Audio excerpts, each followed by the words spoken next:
আসসালামু আলাইকুম সুপ্রিয় শিক্ষার্থীবৃন্দ, কেমন আছো তোমরা? আশা করছি ভালো আছো। আমিও ভালো আছি। আমি আমিনা শারমিন আর স্নাতক প্রথম বর্ষের ছাত্রছাত্রীদের স্নাতক তৃতীয় বর্ষের ছাত্রছাত্রী ক্লাস নেব। তো তৃতীয় বর্ষের ষষ্ঠ পত্রের প্রথম অধ্যায় এবং প্রথম অধ্যায়ের শিরোনাম হচ্ছে মাঠকর্ম শিক্ষা। তো আজকের পাঠ থেকে আমরা যেটা জানবো সেটা হচ্ছে মাঠ কর্ম কি, মাঠ কর্মের বৈশিষ্ট্য, এর পরিধি এবং মাঠ কর্মের ধরন সম্পর্কে আমরা আজকে আলোচনা করব। তো সুপ্রিয় শিক্ষার্থীবৃন্দ, আমরা আলোচনায় চলে আসি।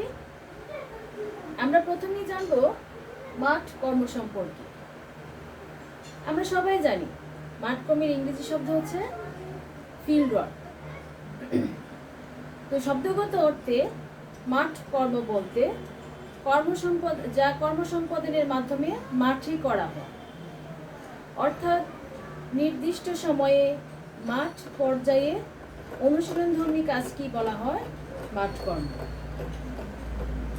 আমরা যদি সমাজকর্মের দৃষ্টিতে দেখি বা সমাজকর্মের ভাষায়, সমাজকর্মের নীতিমালা অনুসরণ করে তার জ্ঞানকে বাস্তবিক সমস্যার সমাধানে কাজে লাগানোর জন্য যে অনুশীলন করা হয় তাই কি বলা হয়?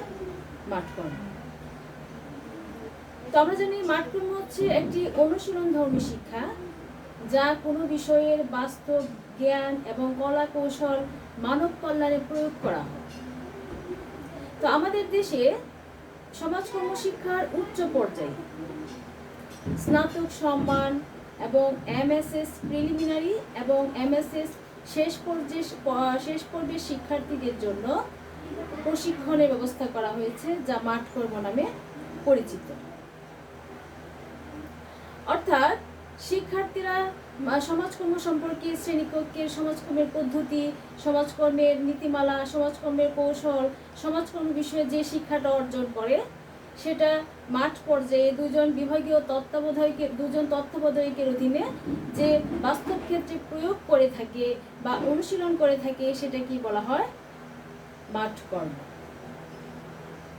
তো আমরা ফিল্ড ওয়ার্ক ম্যানুয়ালে এম.এ. মোমেন তিনি বলেছেন যে মাঠকর্ম কর্মসূচি হলো একজন ছাত্রকে স্বতন্ত্র পেশাগত কর্মসম্পাদন এবং তার দক্ষতা ও যোগ্যতার উন্নয়নের জন্য সাহায্য ও দিক নির্দেশনা প্রদান। এছাড়াও সমাজকর্ম সম্পর্কে অক্সফোর্ড অ্যাডভান্সড লার্নার ডিকশনারিতে বলা হয়েছে, এটি একটি অনুধ্যান বা গবেষণা যা শ্রেণীকক্ষ বা পরীক্ষাগারের পরিবর্তে বাস্তব জগতে সম্পাদন করা হয়। তার মানে হচ্ছে মাঠকর্ম হচ্ছে এমন একটি শিক্ষণ কার্যক্রম যা শিক্ষার্থীরা 60 কর্মদিবসের জন্য অথবা 450 কর্মঘণ্টার জন্য অথবা 3 মাসের জন্য কোনো একটা প্রতিষ্ঠানে সংস্থাপন করা হয় শিক্ষার্থীদের, এবং সেখানে তারা দুজন তত্ত্বাবধায়কের অধীনে তারা সমাজকর্ম সম্পর্কে যে জ্ঞানটা, তাত্ত্বিক জ্ঞানটা অর্জন করেছে সেই জ্ঞানটা প্রয়োগ করার সুযোগ পায়। এতে কি হয়? তাদের দক্ষতা এবং যোগ্যতা আরো বেশি বৃদ্ধি পায়, তাদের অভিজ্ঞতা বৃদ্ধি পায়। তার মানে আমরা যদি এক কথায় বলি বা আমরা যদি এর একটা পূর্ণাঙ্গ সংজ্ঞা দেখি, যে মাঠকর্ম হচ্ছে এমন একটি শিক্ষা কার্যক্রম যেখানে শিক্ষার্থীরা তাদের তাত্ত্বিক জ্ঞানটা বাস্তবে প্রয়োগ করার সুযোগ পায়, এবং এতে তাদের দক্ষতা এবং যোগ্যতা আরো বেশি বৃদ্ধি পায়। এই হচ্ছে মাঠকর্ম। তো সুপ্রিয় শিক্ষার্থীবৃন্দ, আশা করছি তোমরা মাঠকর্ম কি সেই বিষয়টা বুঝতে পেরেছ। তাহলে আমরা এখন এর বৈশিষ্ট্যটা আলোচনা করব। মাঠকর্মের বৈশিষ্ট্যের মধ্যে 1 নম্বরই হচ্ছে নির্দিষ্ট সময় ভিত্তিক। তার মানে হচ্ছে মাঠকর্ম হচ্ছে একটা নির্দিষ্ট সময় ভিত্তিক, এটা নির্দিষ্ট সময়ের ধারাবাহিকভাবে এটা সম্পন্ন করতে হয়। যেমন আমাদের দেশে যে মাঠকর্মটা প্রচলিত আছে এর সময়কাল হচ্ছে 60 কর্মদিবস অথবা 450 কর্মঘণ্টা। এই সময়ের মধ্যেই শিক্ষানবিশ সমাজকর্মীদেরকে তার মাঠকর্ম সম্পন্ন করতে হবে। এর চেয়ে বেশি বা কম সময়ের মধ্যে তাকে দেওয়া যাবে না। অর্থাৎ নির্দিষ্ট সময় বলতে আমরা বুঝি 60 কর্মদিবস অথবা 450 কর্ম ঘন্টা। তো আমরা দ্বিতীয় বৈশিষ্ট্যটা দেখি, এটা হচ্ছে একটা অনুশীলন ধর্মী শিক্ষা। সুপ্রিয় শিক্ষার্থীবৃন্দ, মাঠকর্ম হচ্ছে একটি অনুশীলন ধর্মী শিক্ষা। এই শিক্ষা ছাত্রছাত্রীরা মাঠে কর্ম সম্পাদনের মাধ্যমে লাভ করে। এই জন্য তাদেরকে বিভিন্ন প্রতিষ্ঠানে সংস্থাপন করা হয় সেই কর্ম সম্পাদনের জন্য। আমাদের তৃতীয় বৈশিষ্ট্য হচ্ছে এটা একটা শিক্ষণ প্রক্রিয়া। অর্থাৎ মাঠকর্ম হচ্ছে একটি শিক্ষণ প্রক্রিয়া, এটা কোনো ব্যবহারিক প্রশিক্ষণ নয়, এবং এই শিক্ষণ প্রক্রিয়াটা তারা মাঠে কর্মসম্পাদনের মাধ্যমে অর্জন করে থাকে। মাঠে কর্মসম্পাদনের মাধ্যমে তারা তাদের যে তাত্ত্বিক জ্ঞানটা, সেই জ্ঞানটা প্রয়োগের মাধ্যমে তারা এই শিক্ষাটা অর্জন করে থাকে। আমাদের পরবর্তী বৈশিষ্ট্য হচ্ছে এটা নিয়ম কানুন মেনে চলা। অর্থাৎ মাঠকর্মের একটা গুরুত্বপূর্ণ বৈশিষ্ট্য হচ্ছে নিয়ম কানুন মেনে চলা। এখানে কতগুলো সুনির্দিষ্ট নিয়ম কানুন আছে, শিক্ষানবিশ সমাজকর্মীদেরকে অবশ্যই সেই নিয়ম কানুনগুলো মানতে হবে। তাকে নিয়ম কানুনের বাইরে কোনো কাজ করার তার সুযোগ নেই। মাঠকর্মীদেরকে নির্দিষ্ট 2 জন তত্ত্বাবধায়কের অধীনে নিয়ম কানুনগুলো মেনে সুন্দরভাবে তার কাজগুলো সম্পন্ন করতে হবে। আমাদের পরবর্তী বৈশিষ্ট্য হচ্ছে তত্ত্বাবধায়কের অধীনে কাজ করা। তো আমাদের আরেকটা গুরুত্বপূর্ণ বৈশিষ্ট্য হচ্ছে যে তত্ত্বাবধায়কের অধীনে কাজ করা। আমরা ইতিপূর্বে জেনেছি যে শিক্ষানবিশ সমাজকর্মীদেরকে 2 জন তত্ত্বাবধায়কের অধীনে কাজ করতে হয়। একজন হচ্ছে বিভাগীয় তত্ত্বাবধায়ক, আরেকজন হচ্ছে প্রতিষ্ঠানের তত্ত্বাবধায়ক। তো 2 জন তত্ত্বাবধায়কের অধীনে কাজ করতে হয় এবং তাদের নির্দেশনা, তাদের কথাবার্তা বা তাদের যে নিয়ম কানুনগুলো সেগুলো মেনে অবশ্যই শিক্ষার্থীদের মাঠকর্মটা সম্পন্ন করতে হয়। আমাদের পরবর্তী বৈশিষ্ট্য হচ্ছে এটা নির্দিষ্ট সংস্থা ভিত্তিক। অর্থাৎ মাঠকর্ম নির্দিষ্ট সংস্থায় করতে হয়, নির্দিষ্ট সংস্থার বাইরে এটা করার কোনো সুযোগ নেই। তো নির্দিষ্ট সংস্থা অর্থাৎ আমার প্রতিষ্ঠান থেকে বা কলেজ থেকে বা আমাদের বিশ্ববিদ্যালয় থেকে যে সংস্থাকে আমাকে নির্ধারণ করে দেওয়া হবে, আমাকে কয়েকটা দলে ভাগ করে আমাকে যেখানে দেওয়া হবে আমাকে সেখানেই মাঠকর্ম করতে হবে। নির্দিষ্ট সংস্থার বাইরে এটা করার সুযোগ নেই। তবে সংস্থাগুলো হচ্ছে সেবামূলক সংস্থা। অর্থাৎ যে সকল সংস্থা সামাজিক সেবা দিয়ে থাকে সেই সকল সংস্থায় কি মাঠকর্ম করতে হয়। আমাদের সমাজসেবা অধিদপ্তরের বেশ কিছু সেবামূলক সংস্থা আছে, সেই সমস্ত সংস্থায় সাধারণত মাঠকর্মের জন্য প্রেরণ করা। সুপ্রিয় শিক্ষার্থীবৃন্দ, আমার পরবর্তী বৈশিষ্ট্য হচ্ছে সমাজকর্ম পদ্ধতি অনুশীলন। আমরা জানি আমাদের সমাজকর্মীর নিজস্ব কিছু পদ্ধতি আছে। পদ্ধতিগুলো মনে হচ্ছে কি, একটি হচ্ছে মৌলিক পদ্ধতি, আরেকটা হচ্ছে সহায়ক পদ্ধতি। মৌলিক পদ্ধতিকে আবার 3টা ভাগে ভাগ করা হয়েছে: ব্যক্তি সমাজকর্ম, দল সমাজকর্ম এবং সমষ্টি সমাজকর্ম।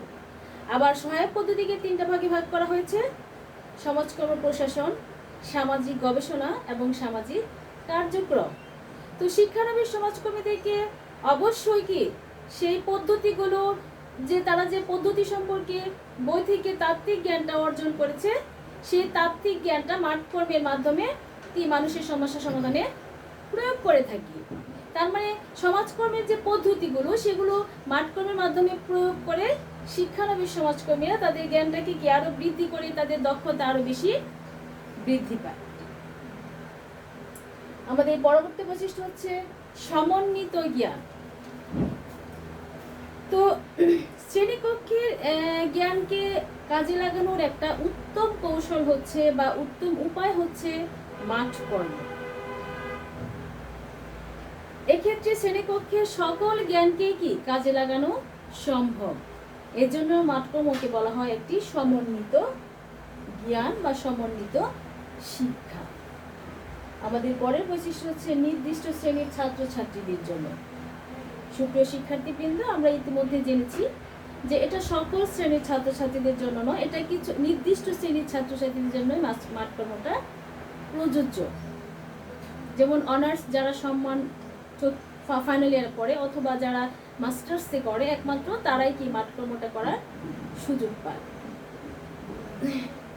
আমাদের সর্বশেষ বৈশিষ্ট্য হচ্ছে খাপ খাওয়ানো। যে কোনো পরিবেশের সাথে খাপ খাওয়ানোর একটা উত্তম কৌশল হচ্ছে মাঠকর্ম। শিক্ষার্থীরা যে তাত্ত্বিক জ্ঞানটা অর্জন করে মাঠকর্মের মাধ্যমে সেটা বাস্তবে প্রয়োগ করে, এতে কি হয়, তারা নিজেদেরকে যে কোনো পরিবেশের সাথে মানিয়ে নিতে পারে, খাপ খাইয়ে নিতে পারে। এতে পরবর্তী জীবনেও বা কর্মজীবনেও কি তাদের জন্য সুবিধা হয়, যে কোনো পরিবেশে নিজেদেরকে অ্যাডজাস্ট করতে পারে। তো সুপ্রিয় শিক্ষার্থীবৃন্দ, আমরা মাঠকর্মের বৈশিষ্ট্যগুলো দেখলাম।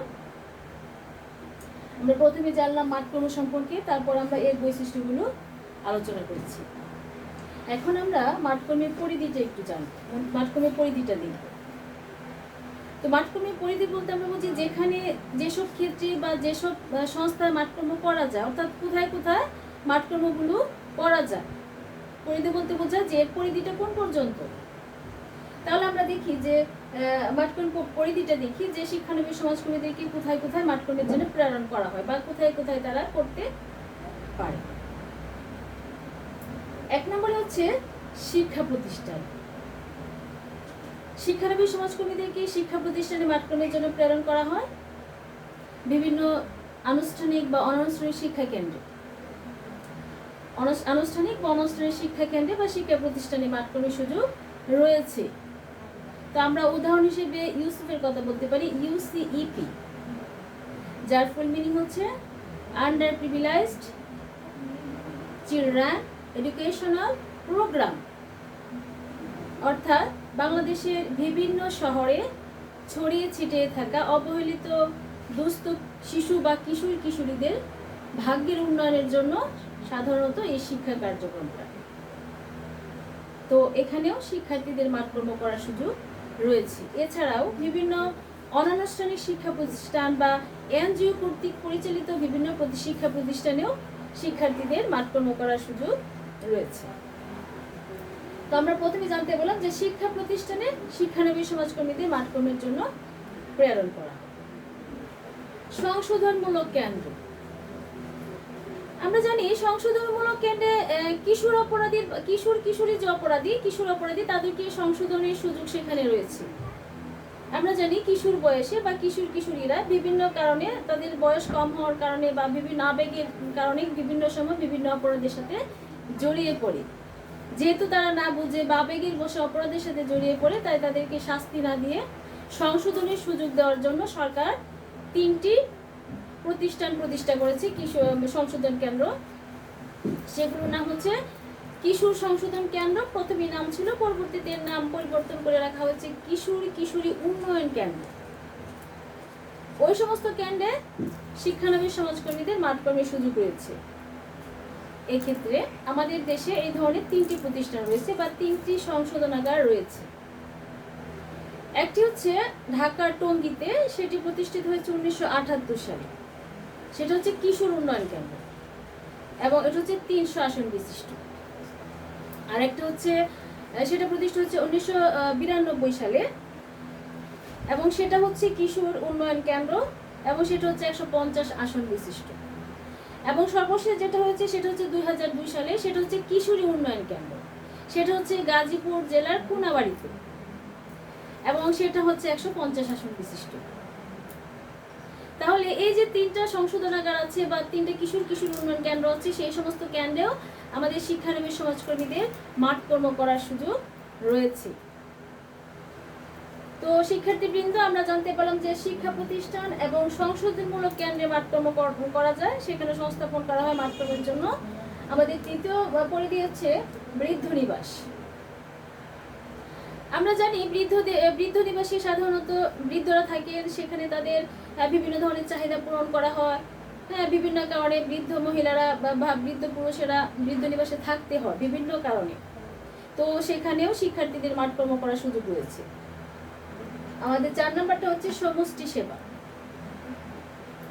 তো সমষ্টি সেবা হিসেবে আমরা গ্রামীণ সমাজ সেবা এবং শহর সমাজ সেবার নামটা পরিচিত। তো গ্রামীণ সমাজ সেবা যেটাকে বলা হয় RSS, রুরাল সোশ্যাল সার্ভিস, এক্ষেত্রে গ্রামীণ অবহেলিত, দুস্থ, বঞ্চিত বা বিভিন্ন শ্রেণীর মানুষের ভাগ্যের উন্নয়নের জন্য কাজ করে। তাদের যে নিজস্ব সম্পদ আছে এবং সরকারি সহায়তার মাধ্যমে গ্রামীণ সমাজসেবা গ্রামের মানুষের ভাগ্য উন্নয়নে কাজ করে। এবং শহর সমাজসেবা শহরে বসবাসরত দরিদ্র এবং বস্তিতে বসবাসরত মানুষের জীবনযাত্রার মান উন্নয়ন এবং তাদের আর্থসামাজিকভাবে উন্নয়ন বা তাদেরকে স্বাবলম্বী করতে শহর সমাজসেবা কাজ করে। তো এই যে গ্রামীণ সমাজসেবা এবং শহর সমাজসেবা এই এই সমস্ত প্রতিষ্ঠানেও শিক্ষানবী সমাজকর্মীদের মাঠকর্ম করার সুযোগ রয়েছে। উন্নয়ন ধর্মী এজেন্সি, আমাদের দেশে অনেক উন্নয়ন ধর্মী এজেন্সি আছে, তাদের কাজ হচ্ছে মানুষের উন্নয়ন করা। উন্নয়ন ধর্মী এজেন্সিতেও শিক্ষানবী সমাজকর্মীদের মাঠকর্ম করার সুযোগ রয়েছে। আমরা যদি উদাহরণ হিসেবে বলি, যেমন ব্র্যাক, প্রশিকা, ওয়ার্ল্ড ভিশন, এই ধরনের আরো অনেক সংস্থা বা এনজিও রয়েছে। এই সমস্ত ক্ষেত্রেও শিক্ষানবী সমাজকর্মীদের মাঠকর্ম করার সুযোগ রয়েছে। নারী কল্যাণ, আমাদের দেশে নারী কল্যাণের জন্য অনেক সংস্থা বা প্রতিষ্ঠান আছে বা অনেক সমিতি গড়ে উঠেছে এবং এই সমস্ত নারী কল্যাণ সংস্থায় সমাজকর্মীদের মাঠকর্ম করার সুযোগ রয়েছে। যেমন মহিলা আইনজীবী সমিতি, বাংলাদেশ মানবাধিকার কমিশন, আইন ও সালিশ কেন্দ্র, এই সমস্ত ক্ষেত্রে কি শিক্ষার্থীদের মাঠকর্ম করার সুযোগ রয়েছে। পুনর্বাসন কেন্দ্র, সমাজসেবা অধিদপ্তর কর্তৃক পরিচালিত কয়েকটি পুনর্বাসন কেন্দ্র আছে। সেখানে লাঞ্ছিতা মহিলা, পতিতা বা বিভিন্ন সামাজিক প্রতিবন্ধী মহিলাদেরকে বা পুরুষদেরকে সেখানে পুনর্বাসন করা হয়। তো এই ক্ষেত্রে সেখানেও কি মাঠকর্ম করার সুযোগ রয়েছে এবং পুনর্বাসনের জন্য বিভিন্ন সংস্থা প্রতিষ্ঠান গড়ে উঠেছে এবং ওই সমস্ত ক্ষেত্রেও শিক্ষানবী সমাজকর্মীদের মাঠকর্ম করার সুযোগ রয়েছে। পরিবার কল্যাণ, আমাদের দেশের পরিবারগুলো হাজারো সমস্যায় জর্জরিত। সেখানে বিবাহ বিচ্ছেদ, দাম্পত্য কলহ, পারিবারিক ভাঙন, বিভিন্ন ধরনের সমস্যায় তারা জর্জরিত। তো এই সমস্ত পরিবারগুলোর সমস্যা সমাধানের জন্য বিভিন্ন সংস্থা গড়ে উঠেছে এবং ওই সকল ক্ষেত্রেও কি শিক্ষানবী সমাজকর্মীদের মাঠকর্ম করার সুযোগ রয়েছে। হাসপাতাল সমাজসেবা, আমাদের দেশে 64টি হসপিটাল জেলা সদরে 64টি ছাড়াও সারা বাংলাদেশে 90টি হাসপাতাল সমাজসেবা চালু রয়েছে। ওখানে হাসপাতালে আগত রোগীদের বিভিন্ন মনোদৈহিক সমস্যা বা তাদের বিভিন্ন ধরনের সমস্যা সমাধানে কাজ করা হয়। সেখানে এক্ষেত্রে শিক্ষানবী সমাজকর্মীদের ওই সমস্ত ক্ষেত্রেও কি মাঠকর্ম করার সুযোগ রয়েছে। তারপর হচ্ছে যুব কল্যাণ। তো যুব কল্যাণের জন্য কাজ করে যুব উন্নয়ন অধিদপ্তর। যুব উন্নয়ন অধিদপ্তরের মূল লক্ষ্য হচ্ছে যুবকদেরকে স্বাবলম্বী করা। বিভিন্ন প্রশিক্ষণ বা ঋণ দিয়ে বা বিভিন্নভাবে তাদেরকে স্বাবলম্বী করে তোলা হচ্ছে যুব উন্নয়ন অধিদপ্তরের প্রধান লক্ষ্য এবং উদ্দেশ্য। এবং এক্ষেত্রে সমাজকর্মীদেরকে মাঠকর্ম করার সুযোগ রয়েছে। মাদকাসক্ত নিরাময় কেন্দ্র, আমরা জানি আমাদের দেশের যুব সমাজ মাদকের ছোবলে ধ্বংস হয়ে যাচ্ছে। এই যুব সমাজ ছাড়াও কি এখন বিভিন্ন শ্রেণীর মানুষ সেই মাদকের দিকে আসক্ত হচ্ছে। তো এই ক্ষেত্রে আমাদের দেশে সরকারি এবং বেসরকারি বেশ কয়েকটি মাদকাসক্ত নিরাময় কেন্দ্র রয়েছে। সেখানে তাদের চিকিৎসার মাধ্যমে স্বাভাবিক জীবনে ফিরিয়ে আনতে চেষ্টা করা হয়। তো ওই সমস্ত ক্ষেত্রেও বা মাদকাসক্ত নিরাময় কেন্দ্রেও শিক্ষানবী সমাজকর্মীদের মাঠকর্ম করার সুযোগ রয়েছে। শিশু কল্যাণ, শিশুরাই হচ্ছে আগামী দিনের ভবিষ্যৎ। শিশুদের সুপ্ত প্রতিভা বিকাশের মাধ্যমে তাদেরকে স্বাভাবিক জীবন দেওয়া বা তাদেরকে দক্ষ করে তোলা বা তাদেরকে পরিপূর্ণ মানুষ হিসেবে গড়ে তোলার জন্য কয়েকটি শিশু কল্যাণ প্রতিষ্ঠান রয়েছে। যেমন হচ্ছে শিশুপল্লী, শিশু সদন বা শিশু পরিবার, দিবাযত্ন কেন্দ্র। এই সমস্ত ক্ষেত্রে শিশুদেরকে লালন পালন করা হয়, তাদের প্রতিভা বিকাশের কাজ করা হয়। তো ওই সমস্ত ক্ষেত্রে বা ওই সমস্ত সংস্থাতেও শিক্ষানবী সমাজকর্মীদের মাঠকর্ম করার সুযোগ রয়েছে। এবং এছাড়াও প্রতিবেশী কেন্দ্র, শ্রম কল্যাণ, জনসংখ্যা নিয়ন্ত্রণ, মানসিক সমস্যা নিরাময় কেন্দ্র এবং অটিস্টিক কেন্দ্র ইত্যাদি ক্ষেত্রেও শিক্ষানবী সমাজকর্মীদের মাঠকর্ম করার সুযোগ রয়েছে। তো সুপ্রিয় শিক্ষার্থীবৃন্দ, আমরা ইতিমধ্যে জেনে গেলাম যে শিক্ষানবী সমাজকর্মীরা কোন কোন ক্ষেত্রে বা কোন কোন সংস্থা বা কোন কোন প্রতিষ্ঠানে মাঠকর্ম করতে পারবে বা তাদেরকে কোন কোন ক্ষেত্রে প্রেরণ করা হয়। আমরা সর্বশেষ জানবো মাঠকর্মের ধরন সম্পর্কে। মাঠকর্ম হচ্ছে দুই ধরনের, একটি হচ্ছে নির্দিষ্ট মাঠকর্ম এবং অন্যটি হচ্ছে চলমান মাঠকর্ম। তো নির্দিষ্ট মাঠকর্ম হচ্ছে শিক্ষার্থীরা যখন নির্দিষ্ট সংস্থা দুইজন তত্ত্বাবধায়কের অধীনে মাঠকর্মের জন্য প্রেরণ করা হয় তখন তাকে বলা হয় নির্দিষ্ট মাঠকর্ম। নির্দিষ্ট সংস্থায় 2 জন তত্ত্বাবধায়কের অধীনে যখন মাঠকর্ম করায় তখন সেটাকে বলা হয় নির্দিষ্ট মাঠকর্ম। এই ধরনের মাঠকর্মে ছাত্রছাত্রীরা তাদের শ্রেণীকক্ষের জ্ঞানকে বাস্তবে প্রয়োগ করে, এবং আমাদের দেশে এই মাঠকর্মটাই চালু রয়েছে। সেখানে সংস্থা যেমন নির্দিষ্ট থাকে, সেখানে কি বিষয়ও নির্দিষ্ট থাকে, সময়ও নির্দিষ্ট থাকে, এবং সেখানে নির্দিষ্ট সময়ে যেতে হয়, নির্দিষ্ট সময়ে কি সংস্থা ত্যাগ করতে হয়। এভাবে 60 কর্মদিবস বা 450 কর্মঘণ্টা শিক্ষার্থীরা তাদের মাঠকর্ম সম্পূর্ণ করে। এতে কি হয়? এতে সংস্থা বা এজেন্সি সম্পর্কে শিক্ষানবিশ সমাজকর্মীরা পুরোপুরি ধারণা অর্জন করতে পারে, এবং সেখানে তারা এজেন্সি সম্পর্কে ভালো করে জানতে পারে, এবং এজেন্সিতে আগত সমস্যাগ্রস্ত মানুষের সমস্যা সমাধানে কাজ করতে পারে। এই হচ্ছে নির্দিষ্ট মাঠকর্ম। আরেকটা হচ্ছে চলমান মাঠকর্ম। সুপ্রিয় শিক্ষার্থীবৃন্দ, চলমান ছাত্রছাত্রীরা যখন নির্দিষ্ট বিষয় নিয়ে এবং ওই বিষয়ের সাথে ওই বিষয়ের সাথে 100% মিল রেখে কোনো সংস্থা যখন মাঠকর্মের জন্য প্রেরণ করা হয় তখন তাকে বলা হয় চলমান মাঠকর্ম। তো চলমান মাঠকর্মের ক্ষেত্রে আমরা উদাহরণ হিসেবে বলতে পারি, শিক্ষার্থীরা যখন কোনো অপরাধ সংশোধন কোর্স করে তখন সেই বিষয়ের সাথে 100% মিল রেখে অপরাধ সংশোধন কেন্দ্রে তাদেরকে মাঠকর্মের জন্য প্রেরণ করা হয়। আবার কোনো মনস্তাত্ত্বিক কোর্স সম্পন্ন করতে গেলে মনস্তাত্ত্বিক কেন্দ্রে তাদেরকে পাঠানো হয়। অর্থাৎ বিষয়ের সাথে যখন কোনো মাঠকর্মটা 100% মিল থাকে তখন তাকে বলা হয় চলমান মাঠকর্ম। এবং চলমান মাঠকর্মের ক্ষেত্রে সেখানে নির্দিষ্ট ধরাবাঁধা সময় নেই, তারা যতদিন পর্যন্ত তাদের পড়াশোনা করবে ততদিনই সেখানে তারা মাঠকর্ম করতে পারবে, এবং বিষয়ের সাথে সেটা পুরোপুরি মিল থাকবে।